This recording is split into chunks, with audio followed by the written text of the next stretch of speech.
Hai, selamat pagi. Apa kabar? Ya, aku ingin memulai hal baru. Aku ingin membangun kanal YouTube-ku, dan salah satunya aku punya program Morning Talk. Ini adalah yang pertama. Aku ingin mulai membahas topik-topik sosial, politik, atau keresahan-keresahan yang melintas di pikiranku tentang banyak hal, entah juga seputar mindfulness dan lain sebagainya. Dan ini adalah morning talk pertama yang akan aku buat di episode pertama kali ini. Aku pengen ngomongin terkait dengan perempuan dan beban berat domestik, ya. Perempuan dan tanggung jawab domestik atau beban berat seputar hal-hal domestik yang cukup berat yang nampaknya melekat di pundak perempuan. Oke, pertama-tama aku pengen memulai dengan sadar atau tidak sadar, perempuan, ibu, mama di rumah menjadi satu sosok yang nampaknya secara tidak sengaja kita bahkan di rumah memberatkan satu tanggung jawab domestik itu, menggantungkan peran domestik, kerja-kerja domestik, kerja-kerja dapur, rumah tangga itu kayaknya diurus oleh seorang perempuan, oleh seorang ibu gitu ya, diberatkan di pundaknya gitu. Mau tidak mau, sistem kita sudah seperti itu. Kondisi patriarki dan sistem patriarki memaksa perempuan nampaknya bekerja terlalu banyak di ranah-ranah domestik, dan sistem patriarki itu akhirnya mencengkeram perempuan gitu ya, sadar atau tidak sadar pun, bahkan di kehidupan sehari-hari kita, atau juga bahkan di rumah kita sendiri. Aku mau ngomongin di rumahku gitu ya, bahkan secara sadar gitu ya, ibuku atau mamaku yang mengambil banyak peran domestik itu gitu ya, bahkan dari dia bangun tidur sampai dia tidur lagi itu kerja-kerja domestik, kerja-kerja pekerjaan rumah, menyiapkan makanan untuk suami, untuk anak-anak, untuk cucu, bahkan nampaknya secara naluriah, bukan naluriah sih, secara sistem itu kok kayak jadi tanggung jawab tidak tertulis untuk dia, seorang ibu gitu ya. Kita tahu bahwa perempuan, seorang ibu kayaknya bangun lebih awal sebelum suaminya bangun, ataupun sebelum anak-anaknya bangun, atau bahkan sebelum cucunya bangun, untuk menyiapkan sarapan, untuk menyiapkan makanan apa, untuk perbekalan apa yang akan dibawa oleh cucunya atau anaknya ke sekolah gitu ya, menyiapkan seragamnya, bahkan juga mengantar mungkin ke sekolah ya, bahkan juga mengantar ke sekolah. Setelah itu, setelah mengurus anak, mengurus cucu, mengurus suami, barulah dia mulai berpindah. Sayangnya tidak berpindah untuk mengurus dirinya, tapi mengurus pekerjaan lain yang sudah menunggu dia di dapur gitu ya, sepanjang waktu, sepanjang hari. Kadang makan juga terlambat mungkin ya, bahkan lupa makan, mandi pun juga kayaknya tertunda, ibadah juga kayaknya tertunda gitu. Bahkan sampai malam hari. Malam hari pun sepertinya kurang afdol ya ibu-ibu tuh. Kalau belum anak-anaknya belum tidur, atau suaminya belum selesai makan, belum tidur, belum memastikan seluruh rumah dengan tenang, itu kayaknya ibu-ibu belum bisa tidur kali ya. Mama-mama belum bisa tidur ya.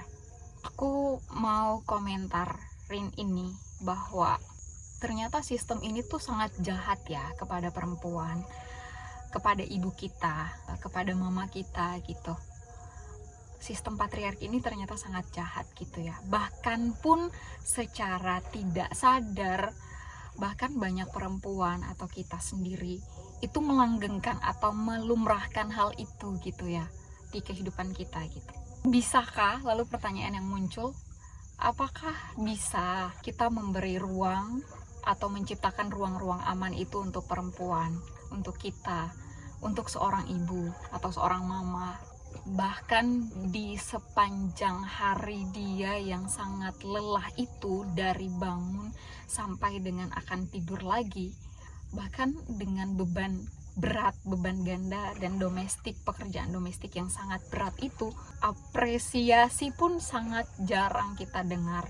Terima kasih atau pelukan hangat mungkin ketika dia akan tidur, lalu kecupan hangat di keningnya ketika dia akan tidur dengan ucapan terima kasih ke dia, itu kayaknya sangat tidak lumrah ya terjadi di sistem kita atau di kondisi sosial kita gitu. Ya, ibu kadang harus terpaksa tidur dengan bahkan pikiran yang belum tenang, lelah yang masih memeluk dia gitu ya, masih menempel di badan dia. Bisakah kita merubah sistem ini? Bisakah kita membuat ruang aman itu untuk perempuan? Oke, aku mau cerita tentang ibuku, tentang mamaku. Jadi ibuku lahir dari keluarga yang memang mungkin tidak beruntung secara ekonomi untuk bisa sampai pada pendidikan tinggi gitu ya. Dia menikah lebih awal dengan bapakku, tentu dengan atas kemauan dia sendiri gitu, sebagai seorang perempuan, meskipun ditentang gitu ya oleh orang tuanya pada zaman dulu gitu. Tapi tidak melunturkan identitas dia sebagai perempuan yang cekatan, yang cerdas, peduli. Dia sangat cerdas, mengatur semua hal, ya karena dia juga ya, karena kecekatan dan kecerdasan dia, ya anak-anaknya semuanya bisa mengenyam pendidikan tinggi, bisa sarjana, bahkan bisa sampai doktor gitu, karena dia juga gitu. Tapi dia juga humoris, Sagitarius ya, tipe Sagitarius. Ibuku Sagitarius, BTW teman-teman. Aku mau cerita, dengan kondisi pendidikan, keterbatasan pendidikan dan ekonomi yang dia punya itu tidak melunturkan kecerdasan dia, kecekatan dia untuk mengusahakan segala hal untuk keluarga dan anak-anaknya gitu, untuk suaminya, untuk anak-anaknya. Tapi inilah jebakannya mungkin ya teman-teman. Aku mau bilang bahwa ibuku sangat rajin, ibuku sangat cerdas, cekatan untuk melihat anak-anaknya, gizi apa yang tepat untuk anak-anaknya gitu ya, untuk tumbuh kembang otak dan lain-lain gitu. Dia mengusahakan semuanya, mengusahakan makanan, mengusahakan buku-buku apa yang harus aku baca dan lain-lain selama aku sekolah gitu ya. Ini berprestasi gitu karena dia memegang prinsip bahwa mungkin pendidikan dia tidak tinggi, tapi dia harus memastikan seluruh anak-anaknya mendapat pendidikan tinggi itu. Sayangnya itu membawa dia pada jurang secara tidak sadar. Dia juga mengamini dan tidak menyadari sistem patriarki itu membelenggu dia. Ada satu waktu di mana ketika dia menyiapkan makanan, terus makanan itu rasanya tidak begitu enak, lalu ada yang protes. Ya, saya juga pernah protes, bapakku juga pernah protes. Lalu itu, kenapa itu menjadi kesalahan dia gitu, padahal kan itu harusnya jadi satu kesyukuran, dia sudah menyiapkan makanan untuk kami. Di satu waktu juga ibuku selalu bilang, memarahi aku ya, kalau kadang, ayo perempuan dong, harus bisa kerja domestik, harus bisa nyuci, bisa masak dan lain-lain. Atau ayo kamu kan perempuan, jangan keluar malam, atau kamu kan perempuan, jangan pakai baju pendek dong, dan lain-lain. Kadang kita sebagai perempuan atau bahkan mama ya, juga karena sudah terkungkung dengan sistem patriarki yang begitu lekat di kehidupan kita jadi tidak sadar bahwa itu salah gitu ya, bahwa itu membebankan perempuan terlalu lebih gitu ya.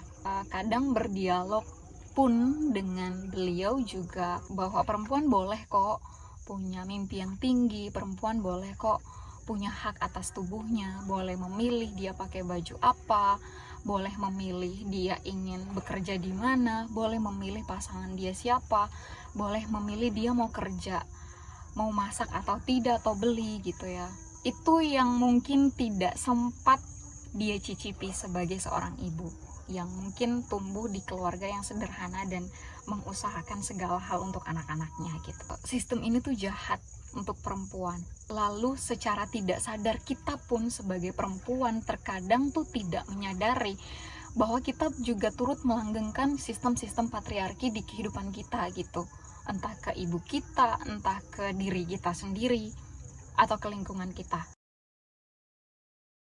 Tentu itu sangat disayangkan, ditambah lagi kita tidak bisa berharap banyak terhadap negara. Ya, negara pun tidak mampu menciptakan ruang aman itu untuk perempuan, untuk ibu, untuk mama, untuk anak-anak bahkan. Tadi malam setelah dia bangun yang paling awal dan ternyata dia tidur yang paling akhir, aku lalu nanya ke dia, ke ibuku, kenapa belum tidur?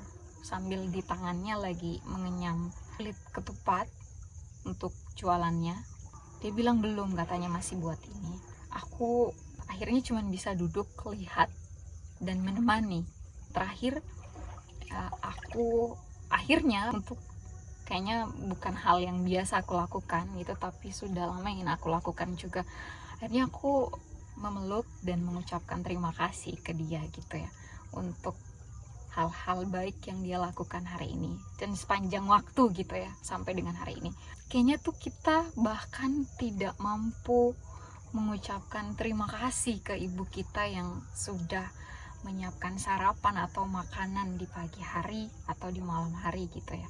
Aku mau bilang bahwa paling tidak kita, aku, kamu, teman-teman yang nonton ini, ayo kita sama-sama coba untuk mulai menciptakan ruang dan sistem yang aman itu untuk perempuan, paling tidak untuk ibu kita gitu ya.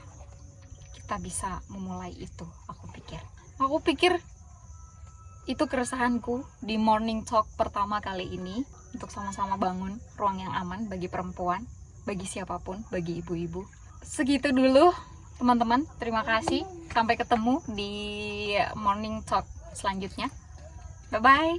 Terima kasih sudah mendengarkan.